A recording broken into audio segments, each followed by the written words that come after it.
세차게 내리치는 비가 서울의 가장 낙후된 동네, 그 좁은 골목길을 강처럼 휩쓸고 있었다. 낡은 가로등 불빛은 빗줄기 속에서 맥없이 흔들렸고, 천둥 소리는 금방이라도 무너질 듯한 판잣집들의 지붕을 두드렸다. 김민서는 이 모든 혼돈의 중심에서 숨이 멎을 것 같은 공포에 사로잡혀 있었다. 그녀의 품에는 5살배기 딸, 유나가 불덩이처럼 뜨거운 몸을 축 늘어뜨린 채 안겨 있었다. 아이의 작은 몸은 걷잡을 수 없는 경련으로 격렬하게 떨리고 있었다. 민서는 이미 동네의 작은 병원을 찾아갔지만 문은 굳게 닫혀 있었다. 그들은 이런 심각한 환자를 받을 여력이 없다고 더 큰 병원으로 가보라는 무정한 말만 되풀이했다. 하지만 더 큰 병원은 그녀가 가진 전 재산을 털어도 감당할 수 없는 곳이었다. 그녀의 주머니에는 고작 몇천 원이 전부였다. 시간은 유나의 생명을 갉아먹고 있었다. 아이의 숨소리가 점점 더 얕아지고 경련의 간격이 위험할 정도로 짧아졌다. 절망감이 민서의 목을 졸랐다. 그녀는 더 이상 생각할 겨를이 없었다. 아이를 담요로 단단히 감싼 채 그녀는 빗속으로 뛰쳐나갔다. 찢어질 듯한 비명과도 같은 울음이 그녀의 입에서 터져나왔지만 폭우 소리에 묻혀버렸다. 그녀는 무작정 큰 길을 향해 달렸다. 발이 웅덩이에 빠지든 날카로운 무언가에 긁히든 상관없었다. 오직 유나를 살려야 한다는 본능만이 그녀를 움직이게 했다. 마침내 도착한 왕복 8차선 도로는 거대한 검은 강처럼 보였다. 맹렬한 속도로 질주하는 차들의 헤드라이트 불빛이 비에 반사되어 눈을 멀게 할 것 같았다. 민서는 망설였다. 하지만 유나의 몸이 다시 한번 크게 뒤틀리는 것을 느끼자 그녀는 이성을 잃었다. 그녀는 차도로 뛰어들었다. 칠흑 같은 어둠 속에서 유난히 밝은 불빛 한 쌍이 그녀를 향해 다가오고 있었다. 끼익, 타이어가 젖은 노면을 긁는 끔찍한 마찰음이 귓가를 찢었다. 검은색 고급 세단 한 대가 그녀의 불과 몇 센티미터 앞에서 가까스로 멈춰섰다. 차의 강력한 엔진 소리가 빗속에서도 뚜렷하게 들렸다. 민서는 차 보닛에 손을 짚고 거친 숨을 몰아쉬었다. 그녀의 온몸은 비와 눈물로 흠뻑 젖어 있었다. 차창이 천천히 내려갔고 그 안에서 차갑고 날카로운 남자의 목소리가 흘러나왔다. 미쳤습니까? 지금 당장 비키지 않으면 경찰을 부르겠습니다. 목숨이 아깝지 않은 겁니까? 강태무는 오늘 하루 최악의 기분을 느끼고 있었다. 진우그룹의 총수로서 그는 단 1분도 낭비할 시간이 없었다. 방금 막 중요한 해외 투자자와의 화상회의를 마쳤고 지금은 이사회의 긴급 현안을 처리하기 위해 본사로 돌아가는 길이었다. 이 끔찍한 날씨에 갑자기 도로로 뛰어든 여자는 그의 마지막 인내심마저 시험하고 있었다. 그는 비서에게 당장 저 여자를 치우라고 명령하려 했다. 하지만 그때 여자가 고개를 들었다. 빗물에 엉망으로 젖은 머리카락 사이로 드러난 여자의 얼굴, 그리고 그 눈빛. 그것은 단순한 공포나 분노가 아니었다. 그것은 모든 것을 포기한 자의 절망이자 동시에 마지막 남은 한 줄기 희망을 붙잡으려는 처절한 광기였다. 태무는 순간 숨이 멎는 듯했다. 그는 수많은 사람들을 만나봤지만 저렇게까지 원초적인 절박함을 담은 눈은 본 적이 없었다. 제발, 제발 살려주세요. 민서가 차창을 붙잡고 애원했다. 그녀의 목소리는 빗소리에 묻힐 만큼 작았지만 그 안에 담긴 절박함은 태무의 심장을 꿰뚫었다. 아이가, 제 딸이 죽어가고 있어요. 병원에서 받아주질 않아요. 제발, 병원까지만. 시진병원, 제발요. 그녀는 거의 무너질 듯이 차에 매달렸다. 그리고 그때 태무는 그녀의 품에 안긴 작은 담요 뭉치가 미세하게 경련하는 것을 보았다. 강태무는 감정에 휘둘리는 사람이 아니었다. 그의 세계는 철저한 논리와 계산, 그리고 효율성으로 움직였다. 이 여자를 돕는 것은 그의 일정에 없던 일이었고 온갖 귀찮은 일에 휘말릴 가능성이 높았다. 하지만 그의 시선은 담요 속 아이에게서 떨어지지 않았다. 아이의 희미한 신음소리가 그의 귀에 밝혔다. 그는 자신도 모르게 굳어진 얼굴로 짧게 명령했다. 다. 민서는 자신의 귀를 의심했다. 그녀가 망설이는 사이 뒷좌석 문이 안에서 열렸다. 시간 없습니다. 타요. 태무가 다시 한번 재촉했다. 민서는 더 이상 생각하지 않고 아이를 품에 꼭 안은 채 차 뒷좌석으로 몸을 구겨 넣었다. 최고급 가죽 시트가 그녀의 젖은 옷과 흙탕물로 순식간에 더러워졌지만 지금 그것을 신경 쓸 사람은 아무도 없었다. 문이 닫히자마자 차는 마치 아무 일도 없었다는 듯 부드럽게 출발했다. 차 안은 바깥 세상과 완전히 분리된 것처럼 고요했다. 폭우 소리마저 멀게만 느껴졌다. 민서는 유나의 이름을 부르며 아이의 이마를 FM 라디오에서 흘러나오는 클래식 음악 소리만이 정적을 메우고 있었다. 태무는 룸미러를 통해 뒷좌석을 힐끗 보았다. 여자는 완전히 넋이 나간 듯 아이만 내려다보고 있었다. 그녀의 초라한 행색과 고급스러운 차, 내부는 극명한 대조를 이루었다. 그는 운전기사에게 명령했다. 김 기사, 가장 가까운 시진병원 응급실로 최대한 빨리. 시진병원은 진우그룹이 막대한 자금을 투자한 VIP 전용 사립병원이었다. 아이러니하게도 그곳은 민서가 감히 상상조차 할 수 없었던 곳이었다. 하지만 회장님, 긴급 이사회. 운전기사가 조심스럽게 말문을 열었지만 태무의 차가운 시선에 입을 다물었다. 회의는 내가 없어도 시작할 수 있어.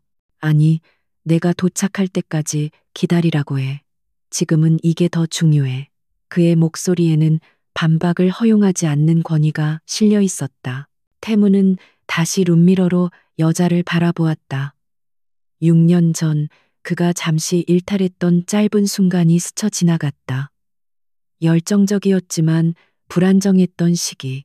그때 만났던 한 여자의 얼굴이 흐릿하게 떠올랐다. 하지만 그는 곧 고개를 저었다. 지금은 감상에 빠질 때가 아니었다. 그는 그저 생명을 구하는 인도적인 차원에서 행동하고 있을 뿐이라고 스스로를 납득시켰다. 차가 도심의 불빛 속으로 빨려 들어가는 동안 민서는 유나의 작은 손을 필사적으로 붙잡았다. 아이의 격려는 잦아들었지만 대신 의식이 점점 희미해지고 있었다. 유나야, 엄마 여기 있어. 조금만 참아. 거의 다 왔어. 착하지, 우리 딸. 그녀의 속삭임은 기도와도 같았다. 그녀는 자신에게 이런 호의를 베푼 남자의 얼굴을 제대로 쳐다볼 용기조차 나지 않았다. 그는 그저 구원자일 뿐이었다. 시진병원의 화려한 응급실 입구에 차가 미끄러지듯 멈춰 섰다. 태무가 먼저 내렸고 병원 직원들이 이미 그의 차를 알아보고 달려나오고 있었다. VIP 환자입니다. 지금 당장 응급 처치 준비하세요. 태무가 낮고 위험 있는 목소리로 명령했다. 민서가 유나를 안고 차에서 내리자 의료진이 재빨리 아이를 이동식 침대로 옮겼다. 유나는 즉시 응급실 내부로 사라졌다. 민서는 텅 빈 팔을 내려다보며 그 자리에 주저앉을 뻔했다. 모든 힘이 빠져나가는 것 같았다. 그녀는 비틀거리며 응급실 문을 향해 걸어갔다. 태무는 그런 그녀의 뒷모습을 잠시 바라보았다. 그는 이제 자신의 역할을 다했다고 생각했다. 아이는 병원에 도착했으니 이제 그는 다시 그의 세계로 돌아가야 했다. 그는 비서에게 전화를 걸어 회의 준비 상황을 체크하기 시작했다. 하지만 그가 막 차에 다시 오르려던 순간 응급실 안에서 날카로운 비명소리가 들려왔다. 안 돼요, 제발. 돈이 없어요. 하지만 아이가 죽어간단 말이에요. 민서의 목소리였다. 태무는 미간을 찌푸렸다. 그는 이미 VIP 환자라고 말했는데 대체 무슨 문제가 생긴 것인지 의아했다. 그는 전화를 끊고 다시 병원 안으로 성큼성큼 걸어 들어갔다. 응급실 데스크 앞은 순식간에 아수라장이 되어 있었다. 원무과 직원이 차가운 표정으로 민서를 막아서고 있었다. 보호자분, 규정상 거액의 보증금 없이는 응급수술을 진행할 수 없습니다. 환자의 상태가 위중한 것은 알지만 저희도 절차를 따라야 합니다. 민서는 절규하며 매달렸다. 제발, 제가 무슨 일이든 다 할게요. 장기라도 팔게요. 제발, 우리 유나 좀 살려주세요. 태무는 그 광경을 지켜보며 불쾌감을 느꼈다. 그가 투자한 병원이 이런 식으로 운영되고 있다는 사실에 화가 났다. 그때 흰 가운을 입은 중년의 의사 한 명이 다가왔다. 그는 명찰에 소아과 과장 박진석이라고 적혀 있었다. 그는 민서를 위아래로 훑어보더니 경멸이 섞인 한숨을 내쉬었다. 이봐요, 아줌마. 여긴 자선단체가 아닙니다. 보증금도 없으면서 왜 최고급 병원으로 온 겁니까? 저 아이 상태를 보니 이미 늦었을 수도 있어요. 괜히 병원 자원 낭비하지 말고 다른 곳을 알아보시죠. 박진석 과장의 오만하고 냉정한 태도는 민서의 마지막 희망마저 꺾어버렸다. 그녀는 그 자리에 무너져 내렸다. 바로 그때 태무가 그들 사이로 걸어 들어왔다. 그의 존재감만으로도 응급실의 소란이 순간적으로 잦아들었다. 지금 뭐라고 했습니까? 태무의 목소리는 조용했지만 그 안에 담긴 분노는 얼음장처럼 차가웠다. 박진석은 갑자기 나타난 고급 양복 차림의 남자를 의아하게 쳐다보았다. 누구신데? 아, 혹시 저 여자분의 보호자라도 되십니까? 그렇다면 당장 수속부터 밟으시죠. 시간이 없습니다. 그는 여전히 상황 파악을 못하고 있었다. 태무는 박진석을 무시하고 떨고 있는 민서를 향해 몸을 돌렸다. 그는 그녀의 눈을 똑바로 쳐다보며 물었다. 아이 이름이 뭡니까? 민서는 멍한 눈으로 그를 올려다보았다. 유나. 김유나예요. 그녀가 힘겹게 대답했다. 김유나. 그리고 김민서. 태무는 순간적으로 멈칫했다. 이 이름들. 그는 최근에 그의 비서가 보고한 진우그룹의 불법 자금 흐름에 대한 내부 감사 보고서에서 이 이름들을 본 기억이 어렴풋이 났다. 시진병원의 신약 임상시험과 관련된 서류였다. 태무의 머릿속에서 여러 가지 조각들이 맞춰지기 시작했다. 단순한 사고가 아닐 수도 있다는 불길한 예감이 스쳤다. 그는 박진석을 날카롭게 쏘아보았다. 박진석은 그제야 태무의 눈빛에서 평범하지 않은 기운을 감지하고 불안한 표정을 지었다. 태무는 자신의 블랙카드를 꺼내 데스크에 던지듯 올려놓았다. 이 아이, 당장 수술실로 옮겨. 이 병원에서 쓸 수 있는 최고의 의료진, 최고의 장비, 모든 것을 사용해. 그는 박진석을 향해 한 걸음 다가갔다. 그리고 당신, 박진석 과장. 당신은 지금부터 이 환자에게서 손떼, 내가 돌아올 때까지 내 사무실에서 기다리고 있어. 당신이 낭비라고 말한 그 자원이 누구의 것인지 내가 직접 설명해줘야 할 것 같으니까. 태무의 목소리에는 의심할 여지 없는 명령조가 담겨 있었다. 응급실의 모든 직원들이 숨을 죽였다. 박진석의 얼굴은 하얗게 질렸다. 그는 그제야 자신이 누구 앞에서 무례를 범했는지 깨달은 듯했다. 태무는 진우그룹의 실질적인 주인이자 이 병원의 최대 투자자였다. 태무는 더 이상 그를 쳐다보지도 않고 충격에 빠진 민서를 지나쳐 병원 밖으로 나갔다. 그는 비서에게 다시 전화를 걸었다. 회의 취소해. 그리고 지금 당장 우리 법무팀 전부 시진병원으로 소집해. 박진석 과장과 소아과 임상시험 관련 자료 전부 압수해. 지금 당장. 그의 밤은 이제 막 시작되고 있었다. 유나가 응급실 안으로 사라지자마자 김민서는 병원 복도 한가운데에 버려진 사람처럼 우두커니 서 있었다. 차가운 대리석 바닥에서 올라오는 한기가 젖은 옷을 뚫고 뼛속까지 스며들었다.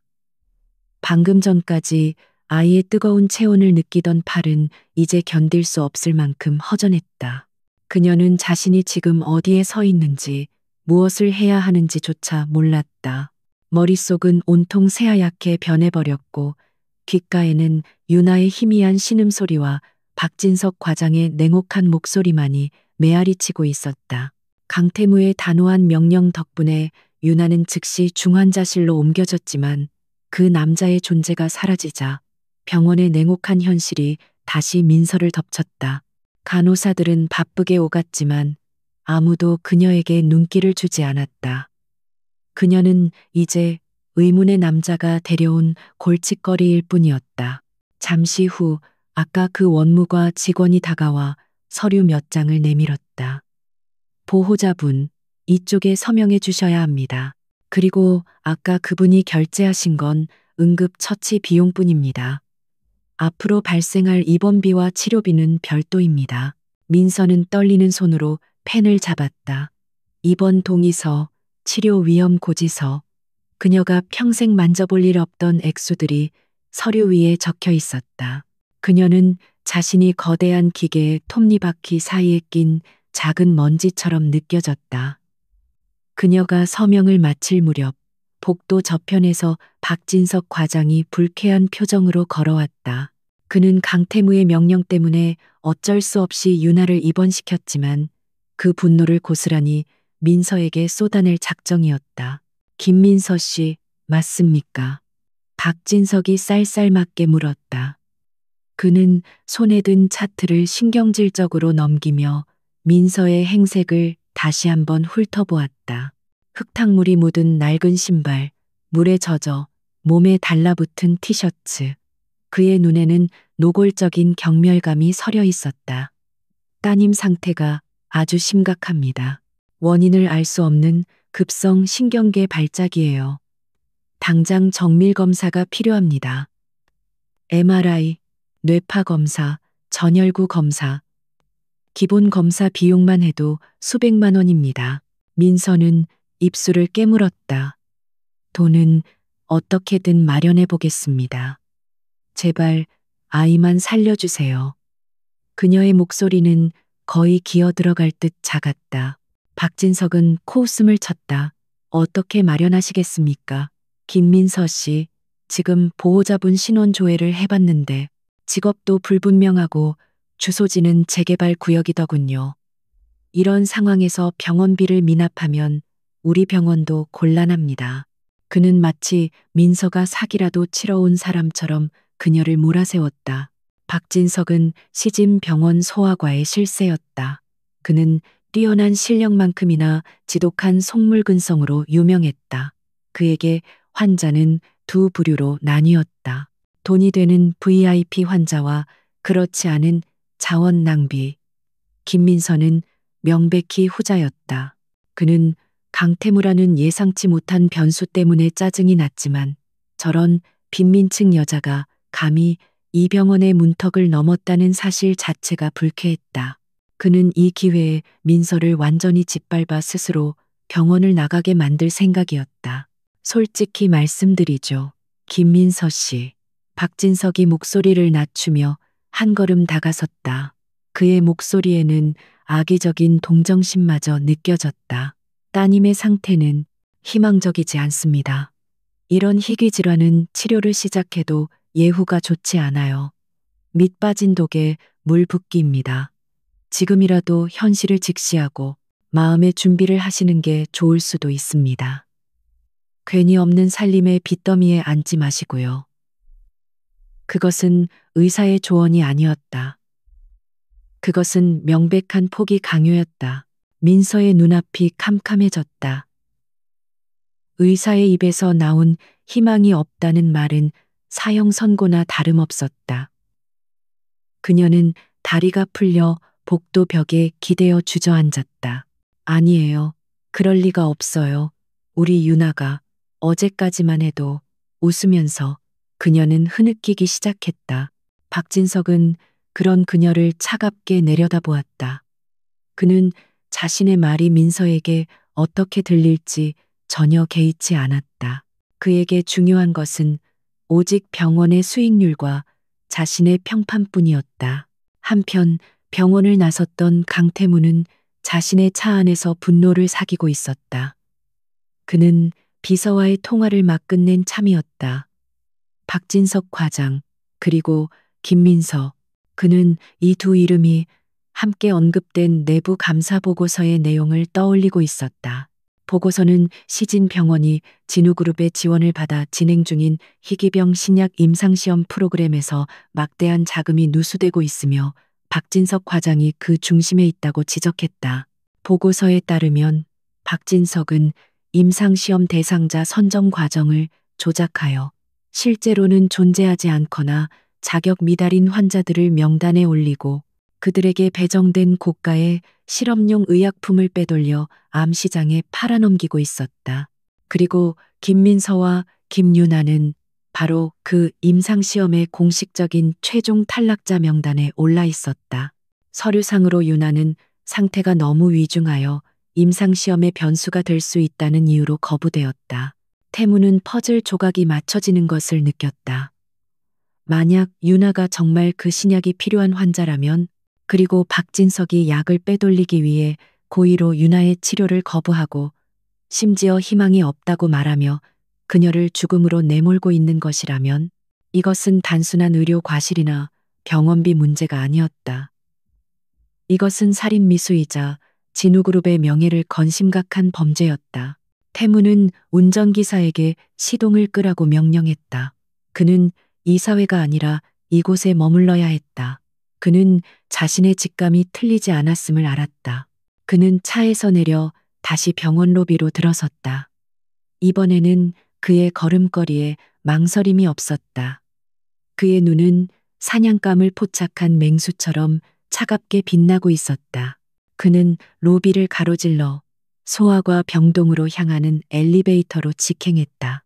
그가 소아과 중환자실 입구에 도착했을 때 그는 복도 바닥에 주저앉아 울고 있는 민서와 그녀를 경멸하듯 내려다보는 박진석을 발견했다. 박진석은 민서의 울음소리가 거슬린다는 듯 짜증을 냈다. 그만 오세요. 여기는 병원입니다. 다른 환자들에게 방해됩니다. 정 그렇게 돈이 없으시면 차라리 국립병원이나 자선병동을 알아보세요. 거기가 당신 수준에 맞으니까. 그 말이 떨어지기 무섭게 태무의 차가운 목소리가 복도를 울렸다. 내 병원에서 내 환자에게 지금 무슨 짓을 하고 있는 겁니까? 박 과장. 태무는 어느새 박진석의 바로 뒤에 서 있었다. 그의 목소리는 낮았지만 그 안에 담긴 분노는 주변의 공기마저 얼려버릴 듯했다. 박진석은 화들짝 놀라 뒤를 돌아보았다. 강태무 회장이 아직 가지 않고 이곳에 서 있으리라고는 상상도 못했기 때문이었다. 회장님, 어쩐 일로? 박진석의 얼굴은 순식간에 하얗게 질렸다. 그의 오만했던 태도는 온데간데 없고 당황한 기색이 역력했다. 그는 황급히 비굴한 미소를 지어 보였다. 아, 이 보호자분께 환자 상태의 심각성을 설명해 드리고 있었습니다. 워낙 상황이 좋지 않아서 그는 자신의 말을 수습하려 했지만 태무의 날카로운 시선 앞에서 말문이 막혔다. 태무는 박진석을 지나쳐 민서에게 다가갔다. 그는 그녀 앞에 무릎을 굽혀 앉았다. 바닥에 주저앉은 초라한 여자와 수백억대 자산가인 남자가 눈높이를 맞추는 순간이었다. 민서는 눈물로 얼룩진 얼굴을 들어 그를 바라보았다. 그녀는 이 남자가 왜 자꾸 자신을 도와주는지 이해할 수 없었다. 일어나요, 김민서 씨. 태무가 손을 내밀었다. 그의 목소리는 여전히 차가웠지만 아까와는 다른 무게감이 실려 있었다. 민서는 망설이다가 그의 손을 잡았다. 태무는 그녀를 일으켜 세우고는 병동벽 쪽의 벤치에 앉혔다. 그는 자신의 재킷을 벗어 그녀의 떨리는 어깨에 덮어주었다. 재킷에서는 그녀의 세계와는 이질적인 비싸고 차가운 향수 냄새가 났다. 지금부터는 내가 묻는 말에만 대답해요. 태무가 민서의 눈을 똑바로 응시하며 말했다. 그의 눈빛은 너무나 강렬해서 민서는 고개를 끄덕일 수밖에 없었다. 유나, 딸아이가 언제부터 아팠습니까? 그리고 시진 병원은 어떻게 알고 찾아온 거죠? 태무의 질문은 빠르고 정확했다. 그는 지금 동정심을 베풀고 있는 것이 아니었다. 그는 진실을 파헤치기 위한 신문을 시작한 것이었다. 민서는 잠시 숨을 골랐다. 그녀는 박진석 과장이 안절부절 못하며 자신들을 힐끗거리는 것을 느꼈다. 유나는 태어날 때부터 몸이 약했어요. 하지만 이렇게 심하게 아픈 건 몇 달 전부터예요. 동네 병원에서는 그냥 감기라고 했는데 점점 심해졌어요. 그녀는 떨리는 목소리로 말을 이었다. 시진병원은 동네 의사 선생님이 추천해 줬어요. 여기서 희귀병 아동들 대상으로 무슨 치료 프로그램을 한다고 혹시나 해서 태무의 눈이 번뜩였다. 임상시험 프로그램 말이군요. 신청했습니까? 민서가 고개를 끄덕였다. 네, 한 달 전에 서류를 냈어요. 그런데 며칠 전에 연락이 왔어요. 유나는 자격이 안 된다고. 너무 약해서 치료를 견딜 수 없을 거라고. 그녀는 다시 울음이 터져 나오는 것을 간신히 참았다. 모든 것이 태무가 읽은 보고서 내용과 정확히 일치했다. 태무는 천천히 일어섰다. 그는 이제 모든 상황을 파악했다. 그는 박진석을 돌아보았다. 박진석은 이미 사색이 되어 있었다. 그는 태무가 무언가를 알고 있음을 직감했다. 박 과장, 태무가 불렀다. 당신이 말한 그 자격 미달 환자가 지금 내 눈앞에 있군요. 그리고 당신은 방금 그 환자에게 희망이 없다고 말했지. 태무는 자신의 스마트폰을 꺼내 비서에게 전화를 걸었다. 나, 강태무요. 지금 당장 보안팀을 시진병원 소아과 병동으로 보내. 박진석 과장실과 관련 연구실 데이터를 전부 봉인해. 그리고 이 병원의 모든 임상시험 기록, 특히 최근 6개월간의 소아과 데이터를 확보해. 지금 당장 1분 1초도 지체하지 마. 그의 명령은 응급실 전체에 울려 퍼졌다. 박진석은 다리가 풀려 휘청거렸다. 회장님, 이건 오해입니다. 제가 다 설명. 그는 변명하려 했지만 태무가 손을 들어 그의 말을 막았다. 당신의 설명은 내 법무팀에게나 하도록 하지. 당신은 지금부터 이 병원의 모든 직무에서 정지야. 그리고 김민서 씨와 김유나 환자에게 접근 금지다. 태무는 다시 민서를 바라보았다. 그녀는 여전히 충격과 혼란 속에서 무슨 일이 벌어지고 있는지 완전히 이해하지 못한 표정이었다. 김민서 씨. 유나는 이 병원에서 치료받게 될 겁니다. 내가 그렇게 만들 겁니다. 그리고 당신과 유나를 이렇게 만든 자들은 반드시 대가를 치르게 될 겁니다. 그의 말은 약속이자 차가운 선전포고였다. 그는 민서의 이름과 박진석의 이름이 얽힌 이 지독한 사건의 진실을, 그리고 어쩌면 자신의 잊혀진 과거와 연결된 고리를 파헤치기로 결심했다. 복도를 올리던 강태무의 명령은 즉각적인 효력을 발휘했다. 병원 보안팀이 아니라 진우그룹 본사에서 파견된 강태무 직속의 보안 요원들이 순식간에 소아과 병동을 통제했다. 그들은 마치 잘 훈련된 군인들처럼 일사불란하게 움직였다. 박진석 과장은 단 한마디의 변명도 더하지 못하고 자신의 사무실에 사실상 감금되었다. 병원장은 뒤늦게 사태를 파악하고 달려왔지만 태무의 싸늘한 시선 앞에서 고개만 조아릴 뿐이었다. 태무는 병원장실을 임시지휘본부로 증발했다. 그는 복도 벤치에 망연자실한 채 앉아 있는 민서를 잠시 바라보았다. 그녀는 여전히 그의 재킷을 부적처럼 움켜쥐고 있었다. 그는 자신의 경호원 중 한 명에게 조용히 지시했다. 저 여성이 필요한 모든 것을 제공해. 따뜻한 음료, 담요, 그리고 아무도 접근하지 못하게 해. 하지만 그녀의 말은 한마디도 놓치지 마. 감시인지 보호인지 모호한 명령이었다. 태무는 병원장실의 거대한 마호가니 책상 뒤에 앉아 넥타이를 거칠게 풀어헤쳤다. 창밖으로는 여전히 비가 쏟아지고 있었다. 그는 자신의 개인 비서인 김 비서에게 전화를 걸었다. 김 비서는 태무의 그림자이자 가장 유능한 칼이었다. 김 비서, 24시간 내 모든 일정 취소해. 내가 지금 시진 병원에 와 있다. 그의 목소리는 지친 기색 없이 냉정했다. 내부 감사 보고서가 맞았어.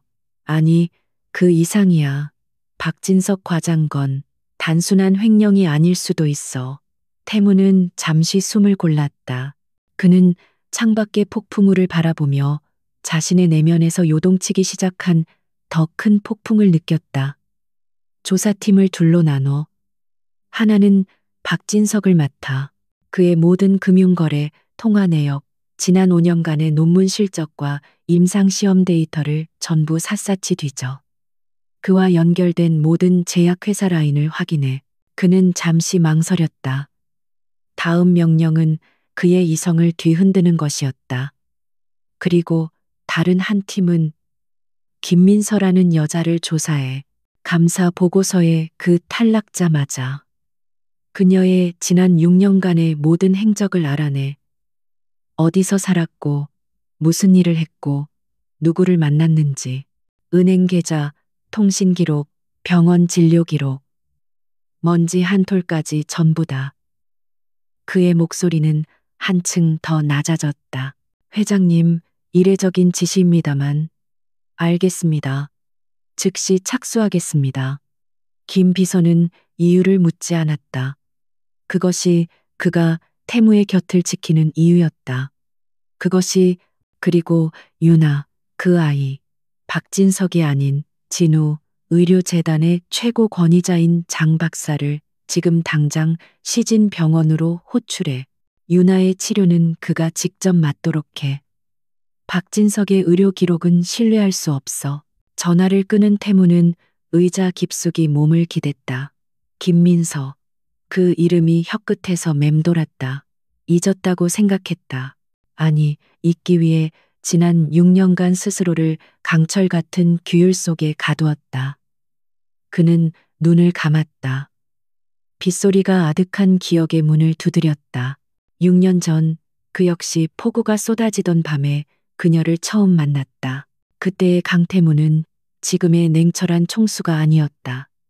그는 아버지의 그늘에서 벗어나려 발버둥치는 불안하고 반항적인 재벌 3세였다. 정략 결혼을 강요하는 아버지를 피해 가문을 뛰쳐나온 날이었다.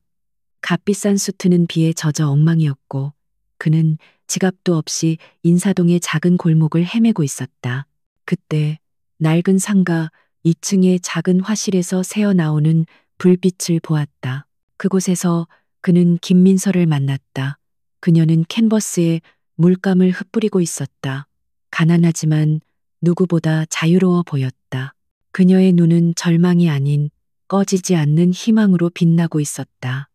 그는 자신을 무라고 소개했다. 모든 것을 잃어버린 빈털터리 음악가라고 거짓말을 했다. 민서는 그의 값비싼 시계를 보고도 아무것도 묻지 않았다. 그저 따뜻한 커피 한 잔을 건네며 그의 젖은 옷을 말려주었다. 두 사람은 완전히 다른 세계의 사람이었지만 이상하게도 서로에게 강렬하게 끌렸다. 태무는 민서의 작은 옥탑방에서 난생 처음으로 진정한 자유를 맛보았다.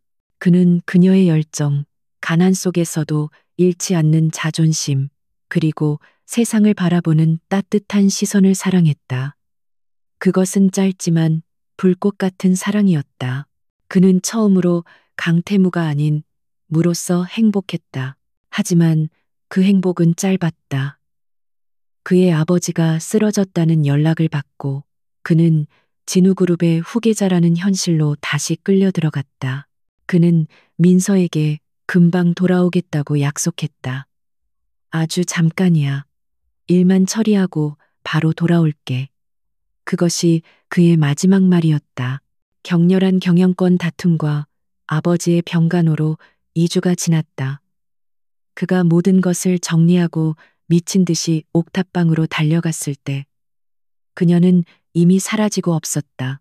화실은 텅 비어 있었고 집주인은 그녀가 급하게 짐을 싸서 떠났다고 했다. 전화는 끊겨 있었다.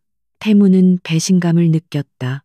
그가 재벌 3세라는 것을 그녀가 알게 되었고 겁을 먹고 도망쳤거나 혹은 더 큰 것을 요구하기 위해 잠적했다고 생각했다.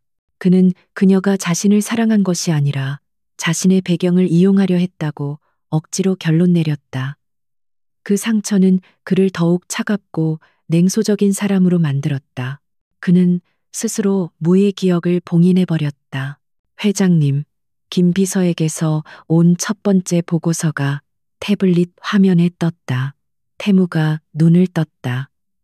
화면에는 김민서의 6년간의 기록이 간략하게 요약되어 있었다. 그녀의 삶은 처절했다. 온갖 임시직을 전전했고 미혼모 쉼터를 거쳤으며 지금의 판자촌까지 밀려났다. 그녀는 단 한 번도 진우그룹이나 강태무의 이름에 접근하려 한 적이 없었다. 그녀는 그저 살아남기 위해 발버둥 치고 있었다. 그리고 그 파일의 맨 아래 작은 글씨로 적힌 프로필이 있었다. 김유나, 나이, 5세. 태무의 심장이 바닥으로 떨어지는 것 같았다. 5년 전, 그가 민서를 마지막으로 만났던 것이 6년 전 겨울 초입이었다. 시간은 정확하게 일치했다. 태무는 숨을 헐떡였다. 머릿속이 하얗게 변했다. 유나가 자신의 딸일 수도 있다는 가능성이 단순한 의심이 아니라 끔찍한 확신이 되어 그의 뇌리를 강타했다. 그렇다면 박진석이 유나의 임상시험을 고의로 탈락시킨 이유는 무엇일까? 만약 박진석이 유나의 신원을 그녀가 강태무의 핏줄이라는 것을 알고 있었다면 이건 단순한 횡령 사건이 아니었다. 이건 진우그룹의 후계자를 상대로 한 정교하게 계획된 범죄 혹은 제거 시도일 수도 있었다. 누가 감히? 박진석 혼자서는 불가능했다. 그의 뒤에 더 거대한 배우가 있을 가능성이 높았다. 태무는 즉시 김비서에게 다시 전화를 걸었다. 그의 목소리는 분노로 미세하게 떨리고 있었다. 김비서, 방금 한 짓이 전부 격상해. 이건 단순 비리 조사가 아니야. 전쟁이야. 그는 말을 이었다. 당장 유나 아이의 DNA 샘플을 확보해. 그리고 내 개인 의료 기록 보관소에 있는 내 DNA 데이터와 대조해. 시진 병원이나 국내 연구소는 절대 안 돼. 스위스에 있는 우리 비밀 연구소로 보내. 24시간 안에 결과를 받아내. 전화를 끄는 태무는 자리에서 일어났다. 그는 창가에 서서 비에 젖은 도시를 내려다보았다. 6년 전, 그는 그녀를 잃었다고 생각했다. 배신당했다고 생각했다. 하지만 만약 그녀가 도망친 것이 아니라 쫓겨난 것이라면? 만약 그녀가 지난 6년간 자신과 자신의 아이를 지키기 위해 지옥 같은 삶을 견뎌온 것이라면? 그의 봉인된 기억이 깨어났다. 민서의 웃음소리, 그녀의 따뜻했던 손길, 그리고 그 모든 것을 짓밟아버린 자신의 오만함. 그는 주먹을 세게 쥐었다. 손톱이 손바닥을 파고들었지만 고통은 느껴지지 않았다.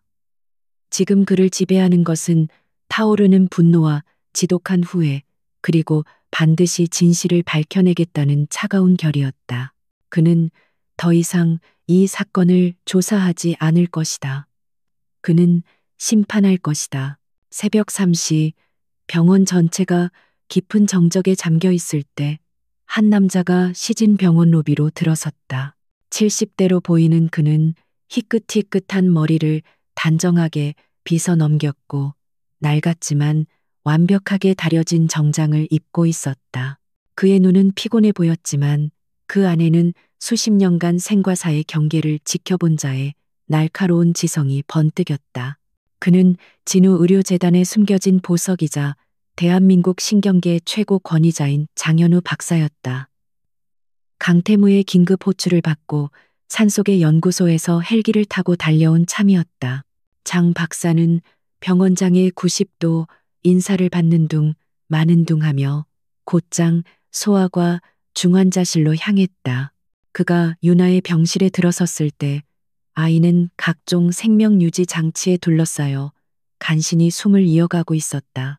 그는 박진석이 남긴 엉터리 차트를 한쪽으로 밀어버리고 자신이 가져온 휴대용 초정밀 스캐너로 유나의 뇌를 직접 스캔하기 시작했다. 그의 숙련된 손길은 빠르고 정확했다. 같은 시각 김민서는 중환자실 박 보호자 대기실 구석에 앉아 있었다. 강태무의 경호원이 그녀를 그곳으로 안내했다. 그곳은 일반 병실과는 다른 VIP를 위한 개인 대기실이었다. 푹신한 소파와 따뜻한 음료가 제공되었지만 민서는 그 어떤 것에도 손을 댈 수 없었다. 그녀는 유리창 너머로 어렴풋이 보이는 중환자실 입구만 멍하니 바라보았다. 모든 것이 비현실적이었다. 몇 시간 전만 해도 그녀는 지옥의 밑바닥에 있었는데 지금은 최고급 병원의 보호를 받고 있었다. 그녀는 어깨에 걸쳐진 강태무의 재킷을 움켜쥐었다. 재킷은 이미 그녀의 체온으로 미지근해졌지만 그 무게감이 그녀가 현실에 붙어 있도록 돕는 유일한 끈이었다. 그 남자 강태무, 그는 대체 누구일까? 그는 왜 자신을 돕는 것일까? 그의 눈빛은 얼음장처럼 차가웠지만 그의 행동은 그녀의 유일한 구원이었다. 민서는 그가 자신에게 무엇을 원할지 몰라 두려웠다. 어쩌면 이 모든 친절에 대한 값비싼 청구서가 날아올지도 몰랐다. 1시간쯤 지났을까 병원장실의 문이 열리고 장현우 박사가 들어왔다. 강태무는 그가 들어오는 순간 자리에서 일어났다. 병원장과 비서들은 숨을 죽였다. 장 박사는 태블릿 PC를 태무의 책상 위에 올려놓았다. 화면에는 유나의 뇌 스캔 이미지와 복잡한 유전자 서열 데이터가 떠 있었다. 회장님의 예상이 맞았습니다. 장 박사가 낮은 목소리로 입을 열었다. 급성 뇌수초병증 G형, Acute Cerebral Myelopathy Type G 입니다. 극히 드문 유전성 신경질환이죠. 뇌신경을 감싸는 수초가 급속도로 파괴되어 결국 호흡 중추까지 마비시키는 무서운 병입니다. 장 박사는 스캔 이미지의 특정 부분을 확대했다. 이미 파괴가 상당히 진행되었습니다. 박진석 그자가 남긴 기록은 전부 허위였습니다. 단순 열성 경련으로 위장했더군요. 태무의 턱 근육이 꿈틀거렸다. 치료법은 현재로서는 진우제약이 개발 중인 JX117뿐입니다. 이 병의 진행을 멈출 수 있는 유일한 실험 약물이죠. 장 박사의 말이 이어졌다. 그런데 이상한 점이 있습니다. 박진석의 기록에 따르면 그가 유나에게 JX117 투여를 시도했으나 환자가 약물의 거부 반응을 보여 투여를 중단하고 완화 치료로 전환한다고 적혀 있습니다. 완화 치료라고? 태무가 되물었다. 네, 사실상 죽음을 기다리라는 뜻입니다. 장 박사는 분노를 애써 억누르며 말했다. 하지만 제 검사 결과는 다릅니다. 유나의 몸에서는 JX117 성분이 전혀 검출되지 않았습니다. 단 한 방울도 투여되지 않았어요. 박진석은 고의로 치료를 거부하고 아이를 죽게 내버려 둠으로써 자신의 약물 밀반출 범죄를 은폐하려 했던 겁니다. 아이의 상태가 절망적이었다고 조작하기 위해서요. 방 안의 공기가 얼어붙었다. 박진석의 행위는 단순한 횡령을 넘어 명백한 살인 미수였다. 태무는 눈을 감았다. 만약 자신이 그 밤 그 빗속에서 민서를 외면했더라면, 만약 자신이 박진석의 오만한 태도를 무시하고 돌아섰더라면, 유나는 지금쯤, 그는 주먹을 쥐었다. 피가 날 만큼 세게 쥐었다. 장 박사님, JX 117 재고는 충분합니까? 임상시험용으로 비축된 물량이 있습니다. 당장 투여를 시작할 수 있습니다. 하지만 이미 손상된 신경을 되돌릴 수는 없습니다. 지금 우리가 할 수 있는 것은 병의 진행을 멈추고 아이의 남은 생명력에 거는 것뿐입니다. 솔직히 장담할 수 없습니다. 너무 늦었을지도 모릅니다. 장 박사의 목소리에는 의사로서의 무거운 책임감이 담겨 있었다. 태무는 고개를 끄덕였다. 시작하십시오. 필요한 모든 것을 사용하십시오. 진우그룹의 모든 자원을 동원해서라도 저 아이 살려내야 합니다. 그의 목소리는 흔들림이 없었다. 그는 결정을 내렸다. 그는 장 박사가 나간 뒤 병원장에게 따로 지시했다. 치료에 관한 모든 비용은 내가 개인적으로 처리한다. 하지만 보호자에게는 진우재단의 특별 인도주의 기금으로 전액 지원되는 것으로 보고해. 병원장은 의아했지만 감히 이유를 묻지 못했다. 알겠습니다, 회장님. 그런데 보호자에게 아이의 상태를 어떻게 설명해야 합니까? 박진석 과장의 범죄 사실까지. 태무는 고개를 저었다. 아니, 지금은 아니야. 그 여자는 지금 진실을 감당할 상태가 아니야. 그냥 병명과 치료 계획만 알려. 최대한 희망적으로. 하지만 거짓말은 하지 마. 민서는 대기실에서 거의 탈진 상태에 빠져 있었다. 그때 병원장이 정중한 태도로 그녀에게 다가왔다. 박진석과는 완전히 다른 과도하게 친절한 태도였다. 김민서 보호자님, 방금 저희 재단의 최고 의료진이 따님의 정밀 검사를 마쳤습니다. 민서는 심장이 멎는 것 같아 숨을 참았다. 병원장은 조심스럽게 입을 열었다. 따님은 매우 희귀한 유전성 신경질환을 앓고 있습니다. 그래서 그동안 동네 병원에서는 원인을 찾지 못했던 겁니다. 희귀병, 그 단어만으로도 민서의 세상은 무너지는 듯 했다. 그녀는 박진석이 했던 말을 떠올렸다. 희망이 없다. 밑 빠진 독에 물 붓기다. 그녀의 눈에 다시 눈물이 고였다. 그럼 이제 어떻게 안 되는 건가요? 아닙니다. 보호자분. 병원장이 당황하며 손을 저었다. 그렇지 않습니다. 마침 저희 병원에서 이 병을 치료하기 위한 신약을 개발 중입니다. 아직 실험 단계이긴 하지만 유일한 희망입니다. 그는 태무가 지시한 대로 말을 이었다. 다만 치료 과정이 매우 힘들고 비용이 엄청나게 많이 듭니다. 민서의 얼굴이 하얗게 질렸다. 희망이 있다는 말에 잠시 부풀었던 가슴이 다시 차갑게 식었다. 비용. 결국 돈이었다. 그녀는 자신의 주머니를 내려다보았다. 텅 비어 있었다. 제가 돈이 없어요. 정말 단 한 푼도. 그녀는 절망감에 목이 메어 말을 잇지 못했다. 그녀는 결국 자신의 가난 때문에 아이를 잃게 될 운명이라고 생각했다. 병원장은 그때를 놓치지 않고 준비한 말을 꺼냈다. 보호자분. 저희 이사회에서 보호자님의 사정을 듣고 긴급 회의를 열었습니다. 그리고 강태무 회장님의 특별 지시로 유나 양을 진우 재단의 특별 인도주의 기금 대상자로 선정하기로 결정했습니다. 앞으로 발생할 모든 치료비와 입원비는 재단에서 전액 지원할 것입니다. 민서는 자신의 귀를 의심했다. 네, 전액 지원이요? 왜 저한테? 그녀는 이해할 수 없었다. 세상에 이런 일이 있을 수 있단 말인가. 병원장은 인자한 미소를 지었다. 진우그룹은 생명을 소중히 여기는 기업입니다.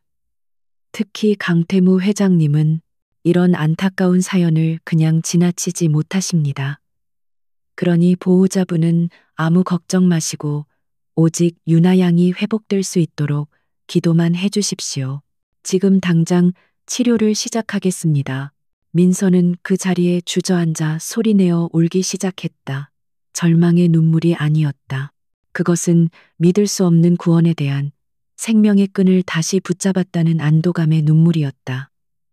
그녀는 병원장에게 몇 번이고 고개를 숙여 감사 인사를 했다. 감사합니다. 정말 감사합니다. 같은 시각 병원장실에서 강태무는 CCTV 화면을 통해 그 모습을 지켜보고 있었다. 그는 민서가 무너져 우는 모습을 보며 6년 전 그녀가 자신의 옥탑방에서 행복하게 웃던 모습을 떠올렸다. 그는 그녀의 삶을 구원했지만 동시에 그녀의 삶을 이렇게 망가뜨린 장본인이 자신일지도 모른다는 죄책감에 휩싸였다. 그때 그의 개인 휴대전화가 진동했다. 스위스 연구소에서 온 암호화된 메시지였다. DNA 시퀀싱 분석 완료, 일치율 99.999%. 북의 관계 성립. 태무는 화면을 끄고 눈을 감았다. 확인 사살이었다. 김유나, 그 아이는 그의 딸이었다. 그는 자신의 딸이 자신의 부하 직원에 의해 자신이 투자한 병원에서 죽음의 문턱까지 갔다는 사실을 받아들여야 했다. 그의 가슴 속에서 차가운 분노가 활화산처럼 타오르기 시작했다. 박진석 과장의 호화로운 사무실은 이제 견고한 감옥이 되었다. 창밖으로는 여전히 폭풍우가 몰아치고 있었지만 방 안의 공기는 그보다 더 차갑고 무겁게 가라앉아 있었다. 문 밖에는 강태무 회장 직속 경호원 2명이 미동도 없이 서 있었고 그의 책상 위에 있던 최고급 컴퓨터와 개인 태블릿은 이미 법무팀의 포렌식 상자에 담겨 사라진 뒤였다. 모든 유선과 무선 네트워크는 차단되었다. 그는 완벽하게 고립되었다. 박진석은 애써 태어남을 유지하려 애썼다. 그는 사무실 안을 천천히 서성이며 이것이 그저 과도하게 공격적인 내부 감사일 뿐이라고 스스로를 다독였다. 진우그룹 같은 거대 기업에서는 흔한 일이었다. 물론 회장이 직접 나선 것은 이례적이었지만 강태무는 원래 저런 성격이었다. 그는 자신의 스위스 은행 계좌와 해외에 숨겨둔 자산들을 떠올렸다. 몇 년치 연봉에 해당하는 횡령액 정도는 감당할 수 있었다. 적당히 꼬리를 자르고 몇 달간 근신하면 다시 복귀할 수 있을 터였다. 그의 자신감은 JX-117 신약 프로그램에 대한 그의 완벽한 통제력에서 비롯되었다. JX-117은 단순한 신약이 아니었다. 그것은 황금알을 낳는 거위였다. 이 약은 아직 임상 3상 단계였지만 그 효과는 기적에 가까웠다. 공식적으로는 급성 뇌수초병증, 지형 환자들만을 대상으로 했지만 암 시장에서는 이 약의 노화와 관련된 모든 신경퇴행성 질환을 회춘시킬 수 있다는 소문이 돌았다. 박진석은 이 기회를 놓치지 않았다. 그는 지난 1년간 임상시험 대상자 명단을 교묘하게 조작했다. 공식적인 절차를 밟기에는 너무 신분이 높은 국내외 재력가들에게 비밀리에 JX-117을 투여했다. 그 대가로 그의 해외 계좌에는 천문학적인 액수의 돈이 쌓였다. 이 위험한 이중 장부를 맞추기 위해서는 공식 임상시험 명단에서 그만큼의 약물이 손실 처리되어야 했다. 즉, 약물의 심각한 거부 반응을 보이거나 치료 효과를 보지 못하고 사망하는 실패 사례가 필요했다. 김유나와 김민서는 그에게 완벽한 제물이었다. 가난하고 아무런 사회적 배경이 없으며 아이는 이미 심각한 증상을 보이고 있었다. 그는 유나의 신청 서류를 받자마자 아이의 유전자 샘플을 조작했다. 그는 유나의 차트에 JX117의 기본 화합물에 치명적인 아나필락시스 쇼크 반응을 보일 수 있다는 가짜 유전적 마커를 심어두었다. 이것은 그의 보험이었다. 이 기록이 있는 한 그 누구도 유나에게 JX117을 투여할 수 없었다. 유나에게 약을 투여하지 않으면 아이는 병세가 악화되어 결국 사망할 것이다.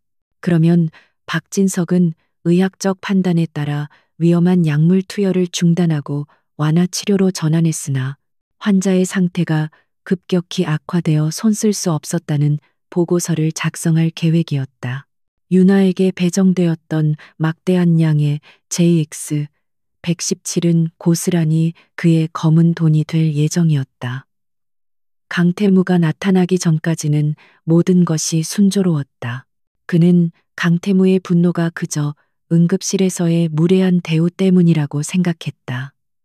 하지만 그의 불안감은 현실이 되었다. 그가 숨겨둔 비상용 태블릿으로 병원 내부 CCTV에 접속했을 때 그는 자신의 눈을 의심했다. 장현우 박사, 진우 의료재단의 살아있는 전설이자 의료계의 그 어떤 타협도 용납하지 않는 수문장. 장현우가 헬기를 타고 시진 병원에 도착하는 모습이 보였다. 박진석의 심장이 얼어붙었다. 강태무가 장현우를 불렀다는 것은 이것이 단순한 감사가 아님을 의미했다. 장현우는 돈 문제 따위에는 관심이 없는 사람이었다. 그는 오직 의학과 환자, 그리고 진실만을 좇는 자였다. 장현우는 분명 유나의 검사를 처음부터 다시 실시할 것이다. 그가 가진 최첨단 장비 앞에서는 박진석이 심어둔 조악한 가짜 유전자 마커 따위는 금방 탄로날 터였다. 이건 횡령 조사가 아니었다. 이건 살인 미수 수사였다. 박진석의 등줄기에 식은땀이 흘렀다. 그는 이해할 수 없었다. 대체 왜 강태무 회장이 고작 판자촌의 모녀에게 이토록 집착하는가? 그는 민서의 얼굴을 떠올렸다. 비에 젖어 절박하게 애원하던 모습. 그 얼굴 어디에도 재벌 총수가 관심을 가질 만한 구석은 없었다. 혹시 그 여자가 회장의 약점이라도 쥐고 있는 건가? 그의 머리가 빠르게 회전했다. 장현우가 진실을 밝혀내기 전에 그는 선수 쳐야 했다. 그에게는 마지막 비장의 카드가 남아 있었다. 그는 JX117의 안정성 자체를 문제 삼을 계획이었다. 그는 지난 몇 달간 약물의 일부를 몰래 빼돌려 제3의 비밀 연구소로 보냈다. 그는 그곳에서 JX117이 특정 조건에서 치명적인 신경 독소를 생성한다는 조작된 데이터를 만들고 있었다. 만약 장현우가 유나의 차트 조작을 밝혀내려 한다면 박진석은 이 데이터를 언론과 윤리위원회에 터뜨릴 작정이었다. JX117 프로젝트 전체가 좌초될 수도 있는 치명적인 카드였다. 진우그룹은 막대한 손해를 입을 것이고 강태무는 자신의 신약이 불안정하다는 것을 은폐하려 했다는 비난에 직면할 것이다. 그렇게 되면 유나 한 명의 문제는 자연스럽게 묻힐 것이라고 계산했다. 그는 책상 밑에 숨겨둔 마지막 희망, 위성통신이 가능한 번호폰을 꺼내 들었다. 그는 이 휴대폰을 이용해 비밀 연구소에 데이터 유출 신호를 보내려 했다. 손가락이 떨렸다. 이것은 돌아올 수 없는 강을 건너는 일이었다. 하지만 그는 선택의 여지가 없었다. 그가 전송 버튼을 누르려던 바로 그 순간이었다. 쾅, 사무실 문이 거칠게 열렸다. 경호원들이 아니었다. 그곳에는 강태무의 그림자, 김 비서가 차가운 표정으로 서 있었다. 그의 뒤로는 통신 장비를 든 포렌식 팀이 서 있었다. 박진석은 황급히 휴대폰을 뒤로 감췄지만 이미 늦었다. 김 비서는 천천히 그에게 다가왔다. 그의 손에는 작은 검은색 장치가 들려 있었다. 신호 교란기였다. 찾으시는 게 이겁니까? 김 비서가 박진석의 번호폰을 가리키며 조용히 물었다. 아니면 이 신호를 기다리고 있는 스위스의 비밀 연구소 주소라도 알려드릴까요? 박진석의 얼굴에서 핏기가 완전히 가셨다. 그들은 모든 것을 알고 있었다. 그들은 그가 이 휴대폰을 사용하기를 기다리고 있었던 것이다. 김 비서는 박진석의 손에서 휴대폰을 빼앗아 들었다. 회장님께서 전화라고 하셨습니다. 당신의 더러운 게임은 이제 끝났다고. 박진석은 의자에 주저앉았다. 그는 자신이 거대한 덫에 걸렸음을 깨달았다. 그는 강태무라는 거대한 존재의 심기를 건드린 것이 아니었다. 그는 그가 소유한 숲 전체를 불태우려다 되려 자신이 그 불길에 휩싸인 것이었다. 그의 위험한 도박은 처참한 실패로 끝났다. 폭풍우가 휩쓸고 간 서울의 하늘이 희미하게 밝아오기 시작했다. 시진 병원장실의 거대한 방탄 유리창 너머로 젖은 도시의 실루엣이 드러났다. 강태무는 꼬박 하룻밤을 그곳에서 보냈다. 그의 책상 위에는 식어버린 커피잔과 수십 개의 보고서, 파일이 어지럽게 널려 있었다. 박진석은 체포되어 이송되었고 병원은 강태무의 직속 팀에 의해 완전히 장악되었다. 하지만 태무의 내면을 휘젓는 폭풍은 이제 겨우 시작에 불과했다. 그의 머릿속에는 스위스 연구소에서 보낸 암호화된 메시지가 계속해서 맴돌았다. 북의 관계 성립, 일치율 99.999%, 김유나, 그의 딸이었다. 이 사실은 단순한 충격을 넘어 그의 지난 6년간의 삶 전체를 송두리째 뒤흔드는 지진과도 같았다. 그가 배신당했다고 믿으며 스스로를 차가운 성벽 안에 가두었던 시간들. 그 시간 동안 그의 핏줄은 세상의 가장 낮은 곳에서 죽음과 사투를 벌이고 있었다. 그는 장현우 박사가 보낸 유나의 의료 데이터를 다시 열었다. 급성 뇌수 초병증 지형. 장 박사의 소견서에는 이 병이 명백한 유전적 요인에 의해 발병한다고 적혀 있었다. 특정 열성 유전자가 부모 양측으로부터 모두 유전될 때만 발현되는 100만 분의 1 확률에 가까운 희귀병이었다. 이 사실은 태무에게 또 다른 질문을 던졌다. 유나가 자신의 딸이라면 이 끔찍한 병의 유전자는 자신에게서 비롯된 것일까? 그때 병원장실 문이 조용히 열리고 김 비서가 들어왔다. 그의 얼굴은 평소의 무표정함 대신 복잡하고 심각한 기색이 서려 있었다. 그의 손에는 대외비 인장이 찍힌 두꺼운 파일이 들려 있었다. 이것은 스위스에서 온 파터나이티 테스트가 아니었다. 이것은 진우그룹 내부 의료 데이터베이스, 진우게놈 프로젝트의 분석 보고서였다. 회장님, 김 비서가 파일을 책상 위에 내려놓으며 입을 열었다. 장현우 박사님의 요청으로 유나 양의 유전자 서열과 진우게놈 프로젝트 데이터베이스를 교차 분석했습니다. 그리고 회장님의 개인 의료 기록을 확인했습니다. 강태무의 심장이 차갑게 내려앉았다. 그는 이미 답을 알고 있는 것 같았다. 김 비서는 파일을 열어 첫 번째 페이지를 태무 쪽으로 돌렸다.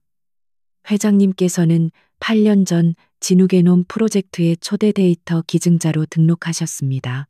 당시 회장님의 전장 유전체 염기 서열, 홀 지놈 시퀀싱 분석이 완료되어 데이터베이스에 보관 중이었습니다. 김 비서는 잠시 말을 멈추고 다음 페이지로 넘겼다. 그곳에는 강태무의 유전자 지도와 유나의 유전자 지도가 나란히 비교되어 있었다. 회장님, 급성 뇌수초병증 지형을 유발하는 원인 유전자 변이 SCN1A 유전자의 특정 돌연변이입니다. 김 비서가 떨리는 손가락으로 서류의 한 부분을 가리켰다. 회장님은 이 돌연변이의 보인자 캐리엘입니다. 증상이 발현되지 않는 열성 유전자 보인자입니다. 모든 것이 명확해졌다. 유전적 우연, 지독한 확률, 유나는 그 100만 분의 1 확률의 희생자였고 그 확률의 절반은 강태무 자신에게서 비롯된 것이었다. 그는 단순한 구원자가 아니었다. 그는 동시에 자신도 모르는 사이에 딸에게 고통의 씨앗을 물려준 원인 제공자이기도 했다. 이 깨달음은 박진석의 범죄가 안겨준 분노와는 비교도 할 수 없는 심장을 꿰뚫는 고통과 죄책감으로 다가왔다. 그는 자신의 딸이 자신의 유전자 때문에 고통받고 있었다는 사실을 견딜 수가 없었다.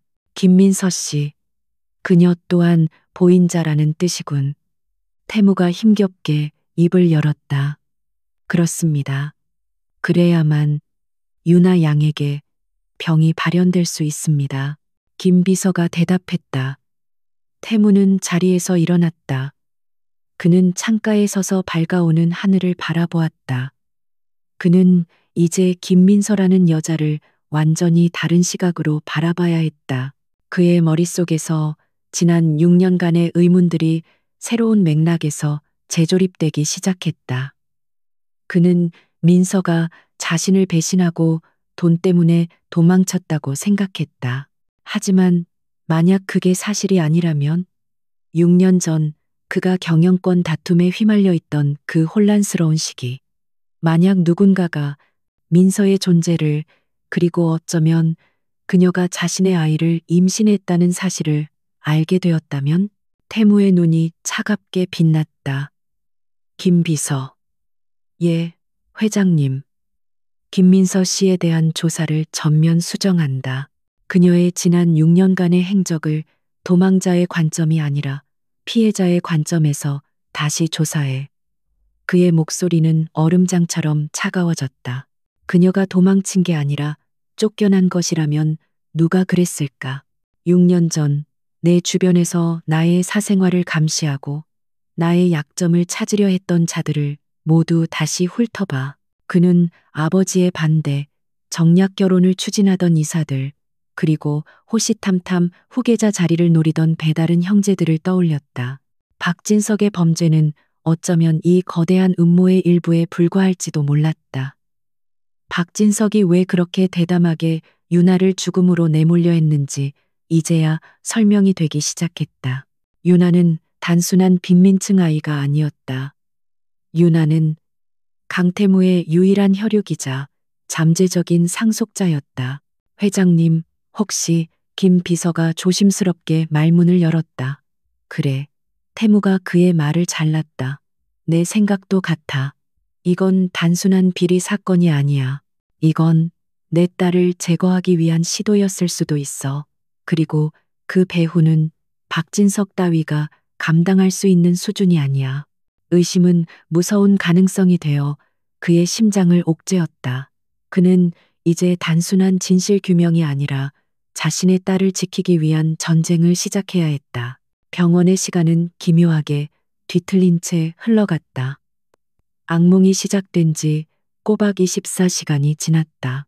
병원 밖의 도시는 폭풍우가 지나간 뒤에 일상을 되찾고 있었지만 소아과 병동 VIP 대기실에 있는 김민서의 시간은 완전히 멈춰버렸다. 그녀에게는 깨끗한 옷과 따뜻한 음식이 제공되었지만 도저히 무엇 하나 목구멍으로 넘길 수가 없었다. 그녀는 그저 중환자실의 육중한 강철문만 멍하니 바라볼 뿐이었다. 지옥에서 천국으로의 급격한 환경 변화는 오히려 비현실적이었다. 어제만 해도 자신을 벌레 보듯 하던 간호사들과 의사들이 이제는 과도할 정도의 존경심을 담아 그녀에게 고개를 숙였다. 그들은 진우재단의 특별 지원, 이사진의 개인적인 관심 같은 말들을 수군거렸다. 민서는 아무것도 이해할 수 없었다.